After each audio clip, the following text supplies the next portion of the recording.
देश का बजट आया और आप इसका एनालिसिस करिए कि कैसे सामान्य वर्ग को और सामान्य बनाने की प्रक्रिया चल रही है। एससी, एसटी, ओबीसी, माइनॉरिटी जब शैक्षिक संस्थानों में जाएंगे तो उनके लिए हॉस्टल फैसिलिटीज़ मुफ्त हैं, फ्री कोचिंग्स हैं और स्कॉलरशिप है, pre matric, post matric.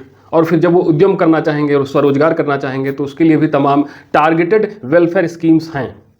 Minorities के लिए भी है, यहाँ पर जो मुस्लिम्स हैं, क्रिश्चियंस हैं, जैन हैं, बुद्धिज़्म हैं, इन सब के लिए व्यवस्थाएं हैं, सिख के लिए व्यवस्थाएं हैं। लेकिन सामान्य वर्ग के साथ ऐसा सौतीला व्यवहार देखने को मिल रहा है देश में, मानिए वो देश का नागरिक ही नहीं है। इस तरह से उसको उपेक्षित किया जा रहा है। सरकार केवल सत्य को नकार करके वोट बैंक को सुनना पसंद कर रही है।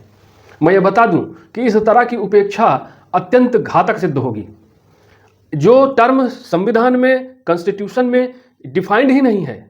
आज एससी एसटी का मंत्रालय है, आयोग है, ओबीसी पिछड़ा वर्ग का आयोग है, मंत्रालय है, माइनॉरिटीज के लिए मंत्रालय है, आयोग है, लेकिन सामान्य वर्ग के लिए कोई आयोग नहीं है, कोई मंत्रालय नहीं है। क्या इस पर विचार नहीं किया जाना चाहिए?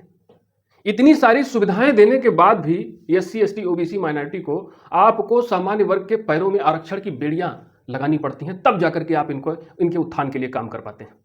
और कहीं अगर ओपन कंपटीशन जैसी स्थिति होती तब आपकी सारी योजनाएं वहां पर विफल हो जाती। आरक्षण नीति से वंचित वर्गों को लाभ तो नहीं हो रहा है, लेकिन देश के मेरिट, देश के टैलेंट के साथ के ऊपर कुठाराघात किया जा रहा है, जो अपने आप में बहुत ही चिंताजनक है। तो जो बजट का एनालिसिस है उसमें मैं फिर से देख रहा हूं सामान्य वर्ग के साथ सौतेला व्यवहार किया जा रहा है। पूरे देश में जो भी नीति, नियम, कानून, व्यवस्थाएं बन रही हैं वो सामान्य वर्ग को नींव का ईंट बना करके बन रही हैं, और जो किले बन रहे हैं वो एससी एसटी ओबीसी माइनॉरिटी के लिए बन रहे हैं। ये वही लोग हैं जो जरा सा हवा का झोंका आएगा तो ताश के पत्तों की तरह बिखर जाएंगे। इस देश को देश बनाने में जितना सामान्य वर्ग ने योगदान दिया है, आज जो जनरल कैटेगरी का मिडिल क्लास है, सबसे ज़्यादा टैक्स का बर्डन वही झेलता है और सबसे कम वेलफेयर स्कीम्स उसके लिए हैं। कम की बात करूं तो जो यूनिवर्सल स्कीम्स है वही आप दे पा रहे हैं, बाकी कैटेगरी या टारगेटेड कोई एलोकेशन उसके पास नहीं है। इस तरह का सौतेला व्यवहार सामान्य वर्ग के साथ देश में हो रहा है। तो केंद्र सरकार से मेरा निवेदन है, आग्रह है कि अगर आप चाहते हैं कि देश में गृह युद्ध ना हो, समतामूलक समाज की स्थापना हो, तो समाज का वर्गीकरण करके उस वर्गीकरण के आधार पर योजनाएं बनाना बंद कर दीजिए। योजनाएं वर्ग केंद्रित ना होकर के व्यक्ति केंद्रित होनी चाहिए। समाज आज जो सामान्य वर्ग का मिडिल क्लास है, लोअर मिडिल क्लास है, वो सामाजिक सुरक्षा की तमाम योजनाओं से कट चुका है। हेल्थ में, एजुकेशन में, हॉस्टल फैसिलिटीज़ में, कोचिंग में सारी व्यवस्थाएं उसकी सेल्फ फंडेड होती है। भले हो कितना ही कमज़ोर क्यों ना हो, कितने भी कमज़ोर परिवार से आता हो, उसको वही करना है जो उसकी क्षमता उसको कर पाएगी, जो उसकी क्षमता होगी।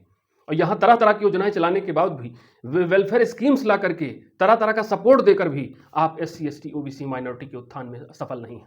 नई रोशनी, नई मंजिल, तरह तरह की योजनाएं आप दे रहे हैं, लेकिन फिर भी विफल हैं। इतने विषमताओं के बाद भी आज भी जनरल कैटेगरी का व्यक्ति अपने मेरिट सिस्टम पर जहां है वहीं है। लेकिन लोग कहते हैं कि फला कैटेगरी के लोग 3% हैं और देश के इतने बड़े संसाधनों पर इनका कब्जा है।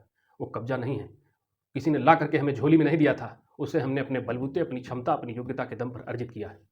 पुनः चेताना चाहेंगे कि इस तरह की योजनाएं, इस तरह के बजट हम सिरे से नकारते हैं। पुनर्विचार कीजिए कि समाज का विभाजन और विभाजन के आधार पर योजनाएं लाना बंद कीजिए। अंततः आज की तारीख नोट कर लीजिए, आप गृह युद्ध की तरफ देश को ढकेल रहे हैं, कोई नहीं बचा सकता इसको।